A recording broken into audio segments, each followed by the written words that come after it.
The night Seoul bled rain. The most feared man in the underworld lay broken on cold asphalt and chose silence. Choi Tae-yoon, CEO of Choi Empire by day, Shadow King of the Black Dragon Syndicate by night, had survived bullets, betrayal, and war. But nothing prepared him for the warm hands of a stranger pressing against his wound, or the low, furious voice that cut straight through his carefully constructed numbness. She didn't know who he was, she didn't care. She just refused to let him die, and somewhere inside his chest, something long buried cracked open like a fault line. Welcome to Afro-Korean romance, where love has no borders. If you believe in love, please like, share, and subscribe for more Afro-Korean romance stories. The black SUV hit the median at 11:47 p.m. It wasn't supposed to happen that way. Tae-yoon's driver had spotted the tail 2 blocks back, a rival syndicate's car, sleek and patient, and made a hard right that ended with the SUV skidding across wet asphalt and crashing into a concrete barrier on the edge of Han River Road. The driver was unconscious before the airbag fully deployed. Tae-yoon took a gash across his temple and a deep slice along his ribs from a shattered window panel. He sat in the wreckage, still calculating. The rival car had stopped 40 meters back. They were watching, waiting to see if he'd crawl out. So he didn't move. He was good at stillness. He'd learned it young in rooms where showing weakness meant dying. He closed his eyes and controlled his breathing, slow and even, while blood soaked through his shirt and the cold Seoul rain hammered the roof of the ruined car. That's when he heard footsteps. Not the cautious, predatory steps of an enemy. These were fast, purposeful slapping against wet pavement without hesitation. Then a hand, warm, firm, pressed against his neck, checking his pulse. "You're alive, don't you dare stop being alive." The voice was low and fierce, carrying an accent he didn't immediately place. Not Korean, not the clipped formality of a bystander about to back away. Whoever this was, she wasn't afraid. He felt her hands move to his ribs, pressing cloth, her jacket, he realized, against the wound. Hard, it hurt, he almost hissed. "I know that hurt," she muttered, not softening the pressure even slightly. "Good, pain means you're here, stay here." He heard her on a phone, fast, clear directions to emergency services. She described the crash site with precise detail, road markers, the angle of the car, the nature of the wounds. Then she said something that made his entire body go still in a different way. "And if the men in the black car across the street come any closer, you better send police with the ambulance. They're watching this man like he's already dead. I won't let that happen." She had seen them, she had assessed the threat. And she had announced it openly, loudly, deliberately, warning them through the phone call that witnesses existed, that their window was closing. The black car's engine turned over, then it drove away. Tae-yoon's eyes remained closed, but something in his chest moved, a slow, tectonic shift he had no name for. She stayed with him, kept her hands on his wound, kept talking not to him exactly but at him, a steady low murmur keeping him anchored. "Stay with me, you're not dying in the rain on a Tuesday, that's not a story, come on."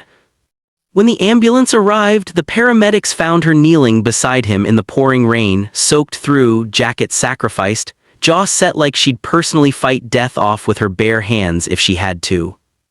He let them load him onto the stretcher. He still hadn't opened his eyes. But he'd memorized her voice. He woke in a private hospital room to the familiar gray-white ceiling of Seoul Central Medical's VIP ward. His head of security, Park Do-won, was seated by the door, expression neutral in that practiced way that meant there's much to report. Tae-yoon sat up slowly, his ribs were bandaged. His temple had been stitched, the IV in his arm was already halfway through its bag. "The driver," he asked. "Concussion, he'll recover." "The tail." "Shin Byung-soo's men, we've identified 2 of the 4, you'll have options on your desk by morning." Tae-yoon nodded slowly, then, after a pause that Do-won clearly didn't expect, "The woman at the crash site."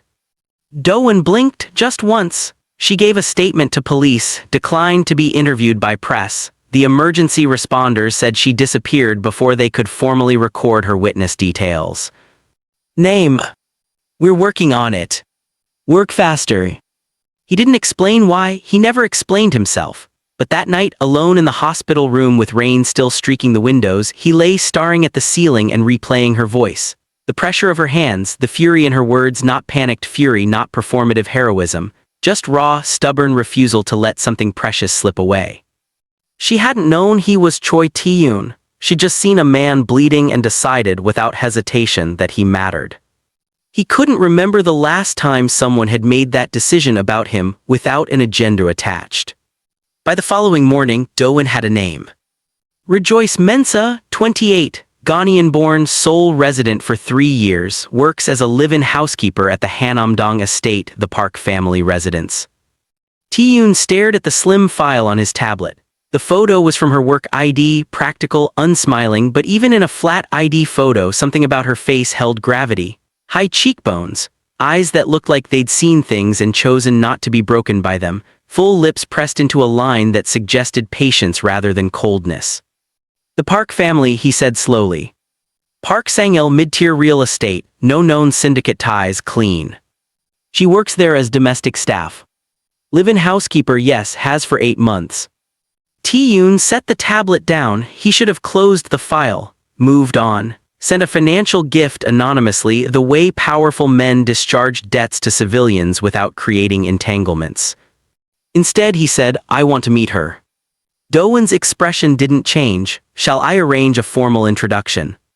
No, Tae-yoon considered, not yet. First, I want to know if she needs anything. Rejoice Mensah had not thought much about the man in the crashed car after she'd given her police statement. That wasn't entirely true. She'd thought about his face, sharp jaw, strong brow, thick dark lashes against pale skin, blood along his temple, the specific, almost architectural quality of him, like something built to withstand pressure. She'd thought about the way he hadn't stirred, hadn't made a sound, even when she'd pressed hard against what was clearly a painful wound. Either unconscious or disciplined beyond anything she'd encountered. She suspected the latter. But she had her own life to get back to.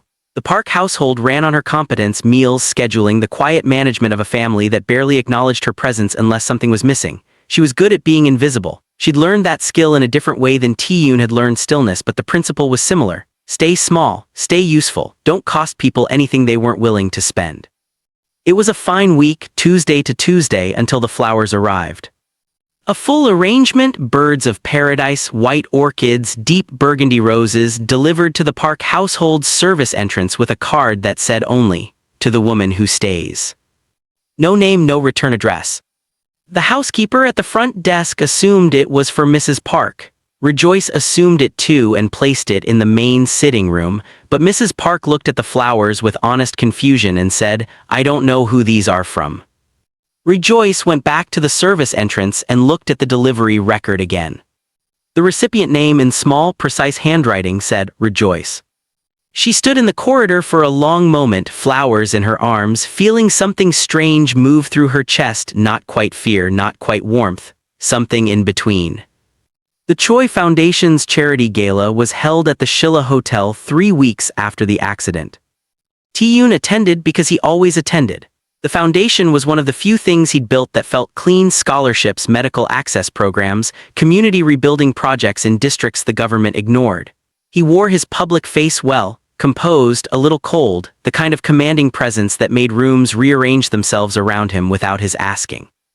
He was halfway through an obligatory conversation with a city council member when he saw her.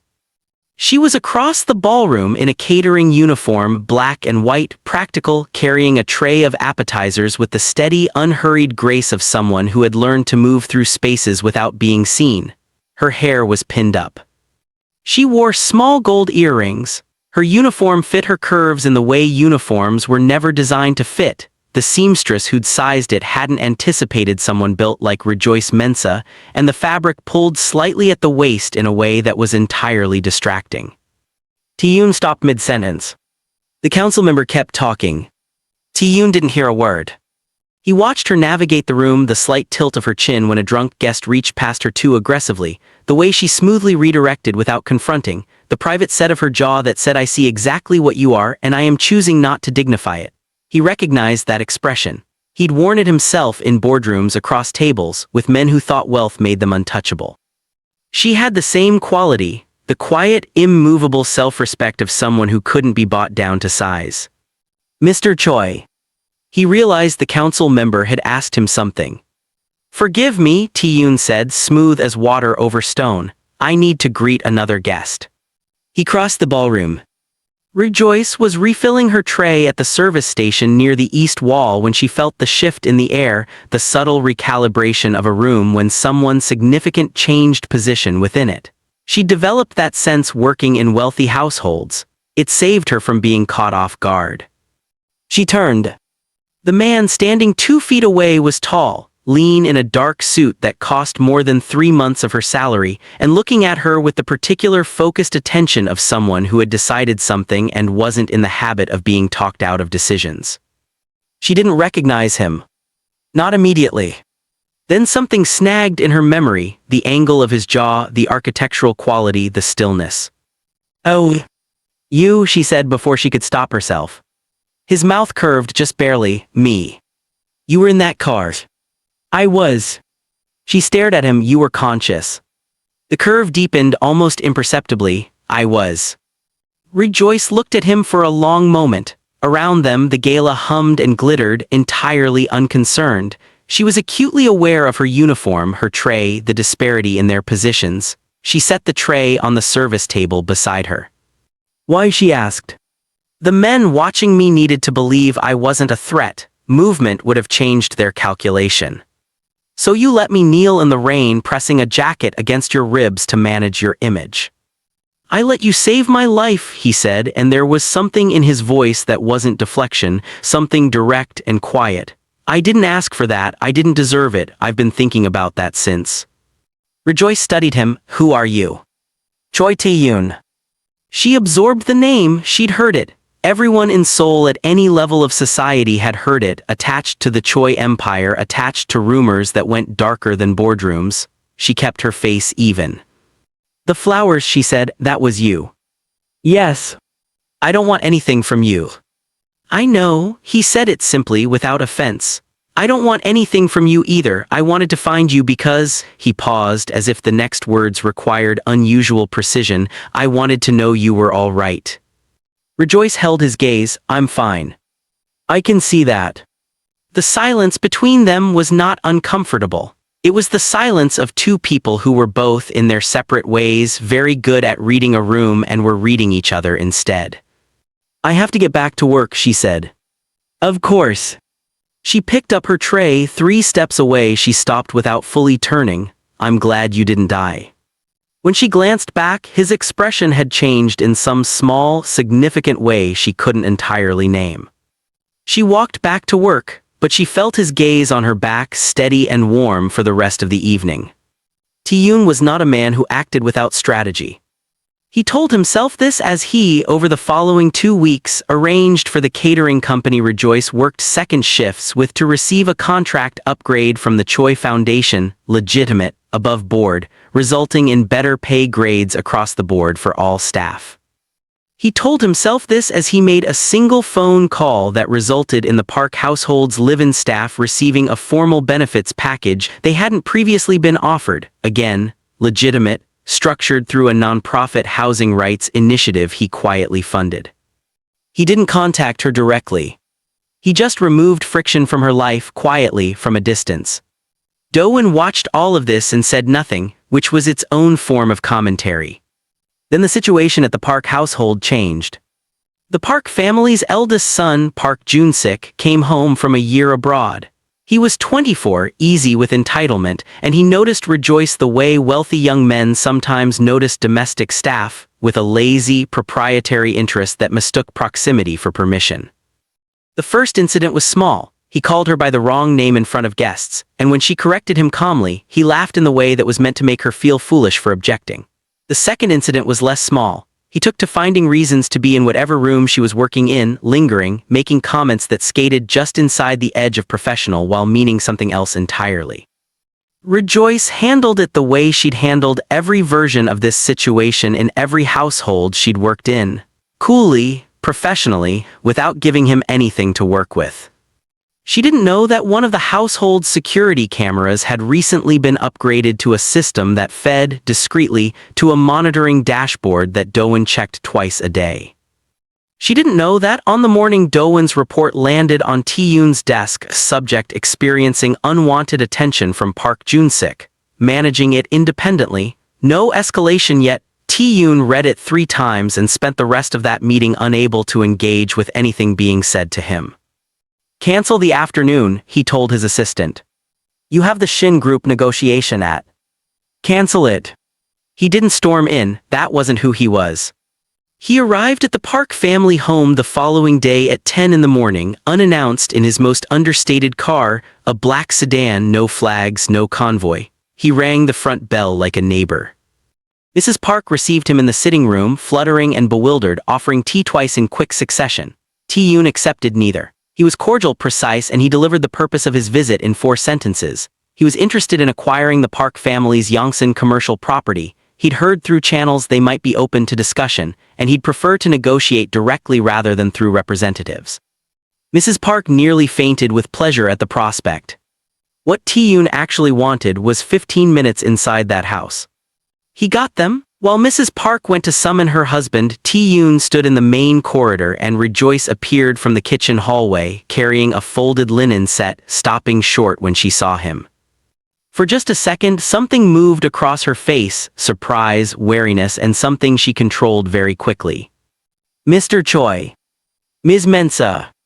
She tilted her head. This is the 3rd time you've appeared somewhere I am. It is. That's a pattern. It is, he agreed with that barely there curve of his mouth. She studied him. Did you come here for me? He considered, partly. The other part. Business. And the first part. His eyes moved briefly, precisely, toward the hallway Jun-sik had disappeared down an hour ago, then back to her. She understood. Her jaw did something complicated. I don't need protecting. I know. Then why? Because I wanted to see for myself that you were fine. The simplicity of it stopped her. You told me you were fine at the gala. I believe you. I still wanted to see. Rejoice stood very still, holding her linens, looking at this man who had crashed out of nowhere into the margins of her life and kept quietly refusing to leave them. You're very strange for a powerful person, she said finally. I've been told. Footsteps in the hall, she straightened. I'll bring the tea service, she said, in a tone that made it clear the conversation was over and also somehow that it wasn't. He watched her go. When Park Jun-sik materialized in the corridor minutes later, smiling with that easy entitlement, Tae-yoon turned to look at him with a gaze so flat and absolute that the young man stopped walking for a beat, uncertain. You must be the son, Tae-yoon said. Yes, Park Jun-sik. I know. Tae-yoon held the eye contact 1 count past comfort. Your family's staff is exceptional. I hope you appreciate that. It was said pleasantly. It was not pleasant. Jun-sik nodded, suddenly very interested in getting to the sitting room. Rejoice was not naive about who Choi Tae-yoon was. She had done what any sensible person did. She'd searched his name after the gala and read what was findable. The Choi Empire, a conglomerate spanning real estate, logistics, private security, and a half-dozen subsidiary firms. The rumors careful encircling that the public empire had a shadow, nothing proven, nothing that would hold up in court. Just the persistent sense in every profile and feature piece that Choi Tae-yoon was a man who moved through the world as if its rules had been written for other people. She should have found that alarming. She found it, and this was what genuinely unsettled her, clarifying. She'd grown up watching men use softness as manipulation and hardness as self-protection. Tae-yoon didn't perform either. He was simply and entirely himself without decoration, and there was something almost disorienting about that kind of directness in a man who had every reason to hide. He made her nervous, not in a frightened way. In the way of something new, something that didn't fit existing categories, something that required new vocabulary she wasn't sure she had. She started noticing his absence when it should have been his presence she was wary of. That was the problem. Later that week, the Park family property deal moved forward, which meant Tae-yoon had a legitimate reason to be at the house twice more in 10 days. Both times their interactions were brief, professional, conducted in the presence of others. Both times something passed between them in the moments that weren't quite either brief or professional, a held look, a word with more weight than it appeared to carry, a silence that breathed. He watches you, said Amara, the part-time cook who came in 3 days a week on a Thursday morning while Rejoice prepped vegetables and Tae-yoon's car sat in the driveway. That man watches you like you're the only fixed point in the room. He's a client, Rejoice said. Amara. I said muh. Rejoice chopped a pepper with slightly more force than necessary. It was a journalist who caused the first real rupture. Her name was Sun Yirin, sharp, ambitious, covering the Seoul business beat for a major daily. She'd been circling the Choi Empire for 2 years looking for the story underneath the story. She had sources inside the park negotiation, which meant she knew Tae-yoon had been appearing at the Hanamdong house repeatedly. She'd also pulled the police report from the Han River Road accident, cross-referenced the witness, and found a name. The resulting blog post, not in the major daily but in a gossip-adjacent outlet she'd fed the tip to, was headlined, "Billionaire Choi Tae-yoon's Mystery Maid. Who is the African woman who saved his life?" It ran on a Friday morning. By Friday afternoon, Rejoice's phone had 17 missed calls from unknown numbers. Someone had photographed her walking to the market, and Mrs. Park had called her into the sitting room with an expression that mixed genuine discomfort with poorly concealed curiosity and said, "Perhaps it would be best if you took some time." Rejoice recognized a firing that was too uncomfortable to be called a firing. She packed her room, not much. She'd learned to travel light and was standing at the service entrance with her 2 bags when her phone rang. Unknown number. She almost didn't answer. She answered. "Where are you?" Tae-yoon's voice, controlled but only barely. She told him there was a pause. "Don't move." "Excuse me." Rejoice, her name in his voice, first time it stopped her mid-word. "Please give me 20 minutes." She stood at the service entrance in the October cold, bags at her feet while the city moved around her, and she waited against her better judgment, against every lesson she'd accumulated about not waiting for powerful men to solve problems they'd caused, because something in his voice hadn't been commanding. It had been something closer to afraid. 22 minutes later, a car arrived. Do-won opened the door. "Ms. Mensah, Mr. Choi asks that you allow us to take you somewhere safe while he handles the situation." "Where?" "His residence guest suite, all staff on site, fully secured." She looked at Do-won for a long moment. "And if I say no?" "Then I'll help you find whatever alternative accommodation you prefer and ensure security until the press interest dies down." He said it without flinching, which told her it was genuinely true. He said to tell you, no obligations, no conditions, just safety. Rejoice picked up her bags. She got in the car. Choi Tae-yoon's penthouse occupied the top 2 floors of a tower in Gangnam, and it looked exactly like what it was. The home of a man who had everything and had furnished it with quality rather than warmth. Clean lines, gray and charcoal tones, art that was excellent and impersonal. Large windows showing Seoul at night like a circuit board of light. The guest suite where she was shown was larger than any place she'd lived since leaving Ghana. Private bathroom, temperature controlled, a window seat that looked east. Someone had already placed fresh flowers on the dresser, birds of paradise, white orchids, burgundy roses, exactly the same arrangement as the first time. She stared at those flowers for a long moment. Then she set her bags down and went to find Tae-yoon. He was in the main room, jacket off, on a phone call, walking the long window with that contained energy she was beginning to recognize. When something had gone wrong and he was managing it, he moved. She waited in the doorway until he ended the call. He turned and saw her. Something in his posture shifted, fractionally, the way it did when he was relieved and didn't want to show it. "The article," she said, "you didn't cause that. I caused your exposure by being seen with you repeatedly. You came to the house for a business deal." "I came to the house because you were there," he said, with the precision of a man who had decided to be accurate even when accuracy was inconvenient. "The deal was secondary. I manufactured the reason, which means what happened to you today is my responsibility." Rejoice looked at him. The Seoul skyline glittered behind him, vast and indifferent. "You didn't fire me," she said, "the Parks did." "I'll address that. I don't want to go back there." "Then I'll find you a better position, or," he stopped himself, jaw tightening as if editing in real time, "or whatever you want, that's your decision." She tilted her head. "What were you about to say?" "Nothing appropriate." Tae-yoon, his name and her voice, his turn to go still. "What were you about to say?" The silence stretched. Outside, Seoul hummed 40 floors down, carrying on entirely without them. "I was going to say," he said, with the careful precision of a man choosing each word like it might shatter, "that you could stay." She didn't say yes, she didn't say no. She said, "Show me the kitchen." and the conversation shifted into something practical and breathable. And Tae-yoon, who had just admitted something that cost him more than most business deals he'd made this year, led her to a kitchen that was gleaming and barely used and watched her open 3 cabinets with the assessing focus of a professional evaluating a workspace. "You have good knives," she said. "I'm told. You don't cook." "Correct." She turned and looked at him with an expression that was somewhere between exasperated and amused. "You have 12 types of spice rub and nothing that goes with them." "My chef selects groceries." "Does your chef actually know what jerk seasoning is for?"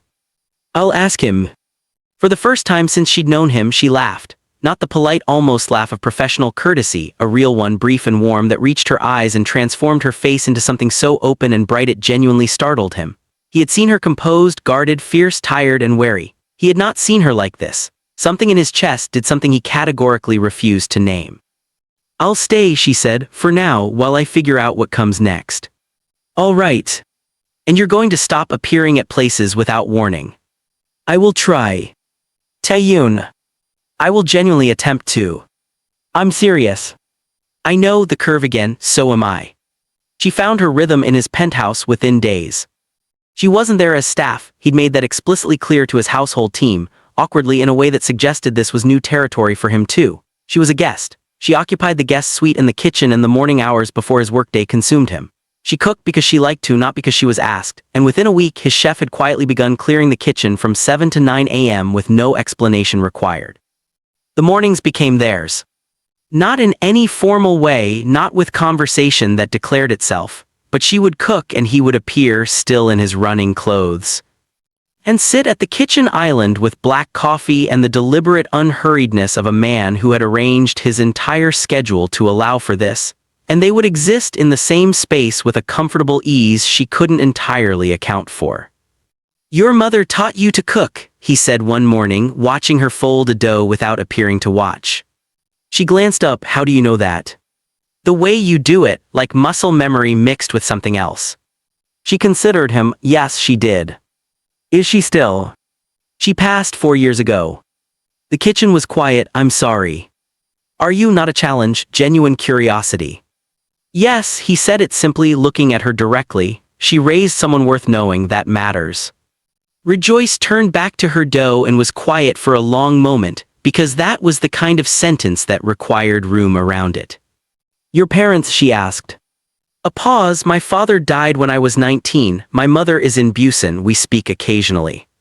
"Only occasionally." "She prefers it, she knows what I do." He said it without drama, without the self-pity that might have made her deflect, just clear-eyed acknowledgement of a complicated truth. "Does that bother you?" she asked. "It used to."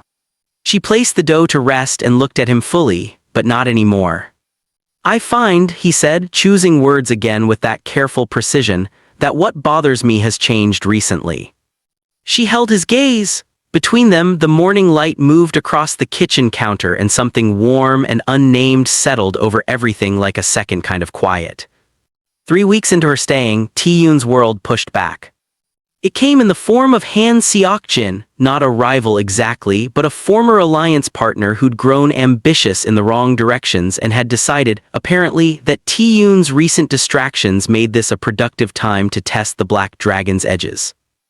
Tae-yoon handled it the way he handled everything operational, precisely and without involving her.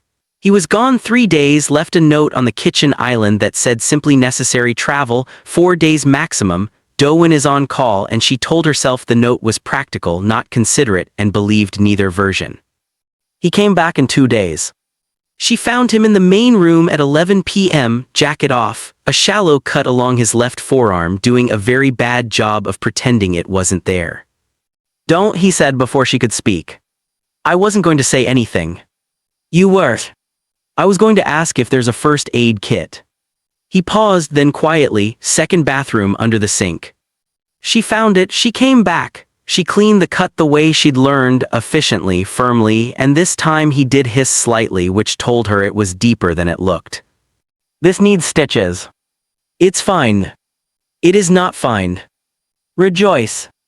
You are not allowed to be reckless with yourself," she said, and the fierceness in her voice, the same fierceness from the night of the crash, the first night, the press your jacket against his wound fury, came back full and unguarded, and she looked up from the wound and found him watching her with an expression she had no defense against.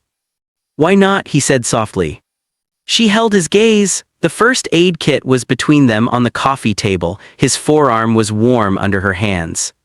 "Because I'm tired of watching people she stopped. "Because it matters, stop making me say it." "All right," he said, and his voice was different, softer, like something had been put down. "I'll see a doctor in the morning. Tonight. Rejoice. I will sit here all night if I have to." "I believe you," and somehow impossibly that barely their smile. "All right, tonight." The gala charity circuit continued its autumn rotation, and because the press had made Rejoice Mensa a known quantity in a way neither of them had chosen, Tae-yoon found himself in an unexpected position. He wanted her beside him at a public event, for reasons that were entirely personal and that he kept reframing as strategic, and she was resistant for reasons that were entirely sensible and that he kept refusing to accept. "I am not your date," she said. "I'm not asking you to be my date. What are you asking me to be?" A pause beside me. She stared at him. "That's the same thing." "It isn't." He turned to face her fully. "A date is performative. I want you there because," and here he stopped, and she watched him encounter the same internal editing process she was beginning to recognize, the place where what he meant and what he said had to be negotiated, "because I find everything easier when you're in the room." The quiet that followed was very full. "That's not fair," she said. "You can't say things like that and act like they're practical." "I'm not acting like it's practical." She looked at him for a long moment. "Fine, but I choose what I wear." He nodded, obviously. She chose a deep wine-red dress that made her look like something out of a painting, and when she appeared at the top of the penthouse stairs at 7 p.m., Tae-yoon stood at the bottom and looked at her with the kind of stillness that has nothing to do with composure. "Ready," she said, navigating the stairs with the ease of someone who would not give him the satisfaction of acknowledging his expression. He offered his arm, she took it. They walked out into the Seoul evening and something between them clicked into place like a lock turned the right direction. The gala was beautiful and tedious in the way of such things, and Rejoice navigated it with the social fluency she'd built across years of reading rooms, holding her own with the wives of senators, deflecting the condescension of the curious with a smile that said try harder, collecting herself after every microaggression with the practiced efficiency of someone who couldn't afford to let those moments accumulate visibly. Tae-yoon watched all of it and said nothing and missed nothing. The problem arrived in the form of Kim Yi-won, a business associate, late 30s, handsome in a flashy, self-aware way, who detached from his group and made his way toward Rejoice while Tae-yoon was briefly engaged with a foundation board member across the room. She handled it well, polite, distant, unreceptive. Yi-won, undeterred, leaned closer to say something that made her step back by exactly 1 inch. Across the room, Tae-yoon turned from the board member mid-sentence and began moving. He crossed the room at a pace that appeared relaxed and was not. He arrived beside Rejoice and placed one hand, light, certain, positioned at the small of her back and looked at Kim Yi-won with the absolute, bottomless calm of a man who has unlimited options and is choosing patience as a courtesy. "Yi-won," he said pleasantly. Kim Yi-won had been around power long enough to recognize a line being drawn. He stepped back, smiled, and found somewhere else to be within 30 seconds. Tae-yoon's hand remained where it was. Rejoice tilted her head toward him very slightly and said under her breath, "That was unnecessary." "Meh. I had it handled." "I know." "Then why?" "Because he was making you uncomfortable and I find that," a pause, "intolerable." She looked at him sideways, something warm and complicated moved through her. "You're possessive," she said. "Yes." She should have objected. She found to her own consternation that she did not want to. The attack came 3 weeks later, and it wasn't aimed at Tae-yoon. It was aimed at her. It was Han Seok-jin's play, elegant and ugly in equal measure. If Tae-yoon was visibly attached to someone, that someone became leverage. It was syndicate logic, and Rejoice had been living in Tae-yoon's penthouse long enough to have become visible. They took her from the building's private parking garage on a Wednesday evening while she was returning from the market. Smooth, professional, fast. By the time the security alert reached Doan, her phone's signal had already gone offline. Tae-yoon was in a meeting with 3 senior executives when Do-won entered the room. He took one look at Do-won's face and stood up. "Clear the room." Everyone left, the door closed. The meeting, a $50 million acquisition discussion, was over. Tae-yoon heard the briefing in 4 sentences and then spent 3 seconds in a stillness so absolute that Do-won, who had worked with him for 9 years and believed himself immune to being unsettled, felt unsettled. "Then where is Seokjin's facility in Incheon?" "He's moved her, we believe, to Seongnam." "Confirm it now." Tae-yoon was already moving, already shrugging out of his suit jacket, already making calls. "Get me everyone available, tonight," and Do-won. "Sorry. She comes back without a scratch, I don't care what it costs." "Yes, sir. I mean it, not a scratch." They found her at 2 a.m. in a Seongnam industrial building, unharmed. Seokjin had wanted her as a message, not as a casualty, which had probably saved her life, locked in a ground floor room with her hands zip-tied and her jaw set in a fury that told Tae-yoon, from the moment he came through the door and cut the zip tie and she turned to look at him, that she was frightened beneath the fury and was not going to acknowledge that first. "Are you hurt?" "I'm fine." He put both hands on her face anyway, tipping it up, checking her temple, her jaw, her eyes, with a focused thoroughness that had nothing to do with clinical objectivity, and everything to do with a terror he hadn't let himself feel until this moment when he could see with his own eyes that she was whole. "Tae-yoon." One moment, his voice was not steady. She noticed, "Give me one moment." She went still. His hands were warm on her face. He looked at her, really looked, the way he did when he thought she wasn't watching, the way that made her feel visible in a way she hadn't been in a very long time, and exhaled. "I was afraid," he said quietly. "I need you to know that." She swallowed. "I know." "I don't," he stopped. "I don't feel afraid, it's not something and then they told me you were gone and," he stopped again. "And," she whispered. "Everything that matters to me is a very short list," he said. "You're on it, I didn't plan that, I don't regret it, I need you to know that too." Rejoice looked at him in the middle of a reclaimed industrial room at 2 a.m. with the sounds of his team securing the perimeter outside, and felt the last of her careful, self-protective distance dissolve like something that had never been as solid as she'd thought. She put her hand over his. "Take me home," she said. He did. She was safe, she was home. She was warm and showered and sitting with tea in the kitchen at 4 a.m. and she was unraveling. Not outwardly. Outwardly she was composed, but Tae-yoon sat across from her and watched her hands wrap around the mug and saw what was under the surface, the way she'd processed the night's fear, compartmentalized it, managed it, and was now alone with it in the quiet. "You don't have to be fine," he said. "I am fine." "Rejoice." She looked up, her eyes were brilliant and dry and full of something she was holding in through sheer will. "I hate that this happened because of me," she said, "because of whatever this is between us that I can't name. It's not your fault. I know it's not my fault, I hate that caring about someone makes you a target. I have worked very hard to not be anyone's vulnerability. I know.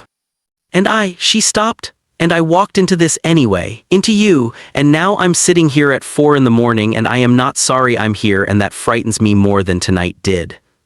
The honesty of it sat between them, raw and real. Tae-yoon moved from his stool around the island to stand in front of her. She didn't lean away. He reached up and tucked one loose coil of her hair behind her ear with the same careful deliberateness he brought to everything, like she was something that deserved precision and reverence. "I'm sorry," he said, "that you were in danger because I wasn't careful enough, that you had to be afraid, and I'm not sorry you're here, I'm not sorry for any of it, but I am sorry for the cost." She looked at him for a long moment. Then she put her hand on his chest, right over his heart, and felt it beating faster than his composure suggested, and something in her face opened. "You should have told me what you felt sooner," she said. "I know. I would have," she paused, "I wouldn't have run. I didn't know that. Now you do." The kitchen was very quiet. Seoul moved outside the windows, indifferent and beautiful. He placed his hand over hers, warm and still, and neither of them moved for a long time. She woke in the guest suite to early light and the smell of something cooking. She found Tae-yoon in the kitchen, her kitchen really, by this point, standing before the stove with a focus that suggested he was treating the production of scrambled eggs as a tactical operation requiring full concentration. She stood in the doorway and felt something enormous move through her chest. "You're cooking," she said. "Attempting to. You've never. You showed me once. I was paying attention." She came into the kitchen and stood beside him and looked at the eggs, which were actually not bad, and then at his profile, jaw sharp, focused, softer this morning in a way that the public world never saw, and thought, "This is what it looks like when someone decides you're worth changing for." "They're good," she said after tasting a small portion. "Don't sound surprised." "I'm a little surprised. I was motivated." She turned to look at him. "Were you?" He plated them, placed the plate in front of her at the island, and sat across with his coffee, and looked at her with that direct, undecorated warmth that she had spent weeks defending herself against for absolutely no use. "What are we doing?" she said. "Eating breakfast." "Tae-yoon." "I know what you're asking." He put the coffee down. "I want to be with you, clearly without condition, not as a guest in my house, not as something I'm protecting, as someone who is mine and who I am hers, if that's what you also want." The morning light was gold on the kitchen counter. She looked at him for a long count. "That's very direct," she said. "I've found that with you, anything less is a waste of both our time."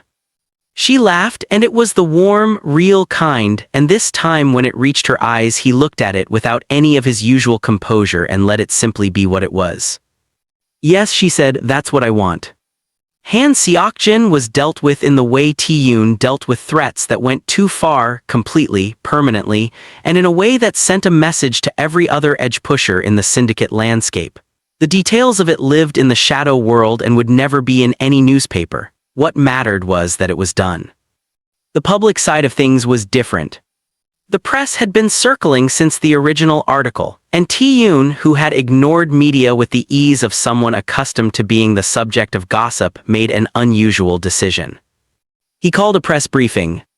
Not about business, not about the foundation. He stood in front of cameras composed in a charcoal suit without notes, and said in 4 sentences, that Rejoice Mensah had saved his life and was a person of exceptional character who deserved the public's respect, not its scrutiny, that she was in his life by his choice and with her consent, that any further intrusion into her privacy would be met with the full force of Choi Empire's legal team, and that he considered the matter closed.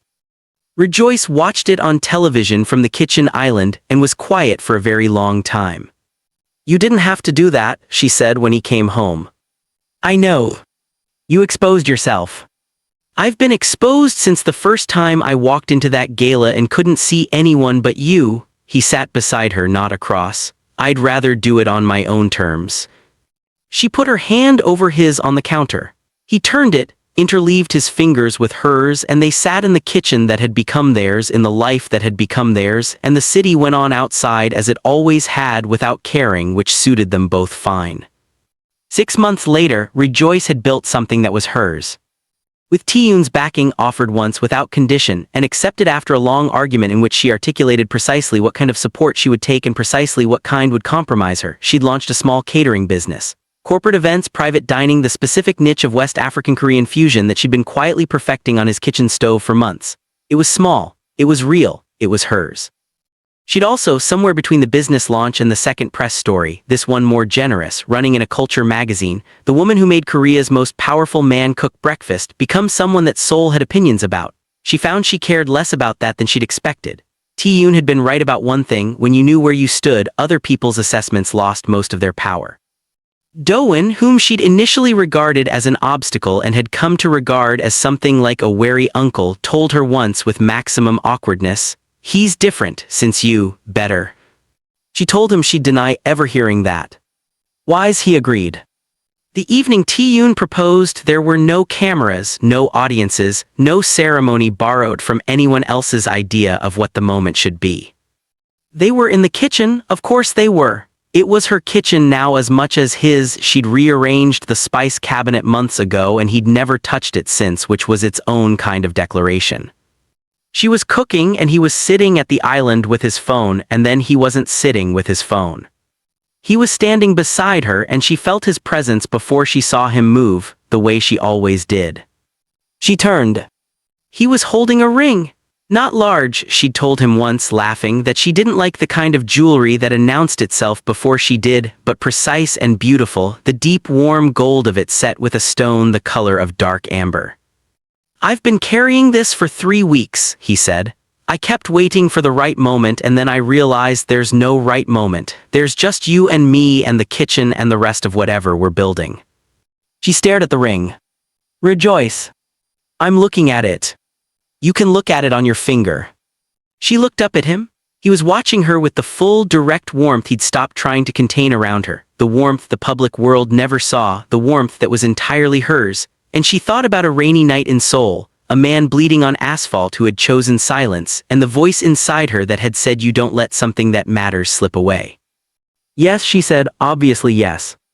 He put the ring on her finger, and then she put her arms around him, and he held her in the middle of their kitchen with something quiet and enormous settled over everything. And outside Seoul did what Seoul always did, moved, blazed, carried on, and neither of them needed it to witness anything.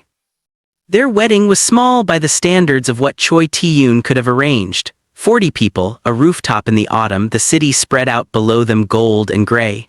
She wore white with gold earrings. He wore charcoal and the expression of a man who had arrived somewhere he hadn't known he was traveling toward. Do-won cried and denied it.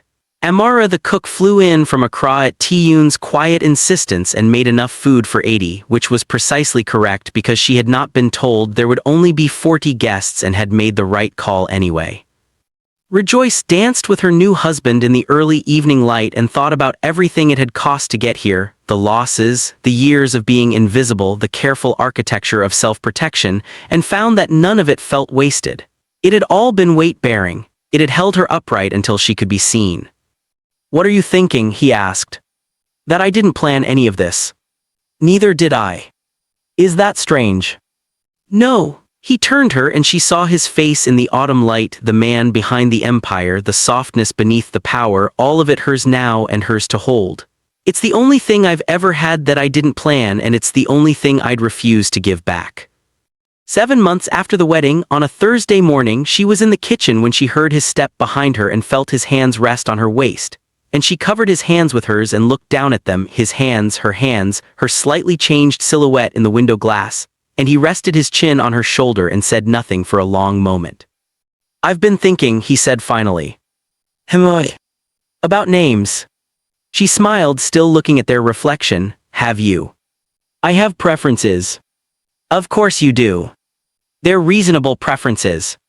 She laughed, the real kind, the warm kind, and turned in his arms and looked at him.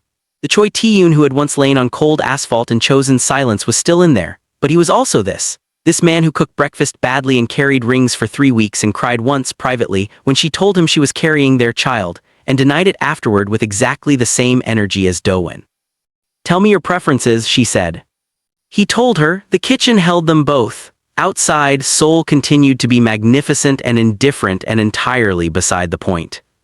Here, in the life built from a rainy night and a split-second decision and the slow, tectonic certainty of 2 people who had both learned to survive alone, discovering they were far better at everything else together, here was where the story lived. Not in the danger or the power or the shadow world that would always exist at the edges. In the kitchen, in the names, in the morning light. In love which had crossed every border to arrive, stubbornly, exactly where it was supposed to be.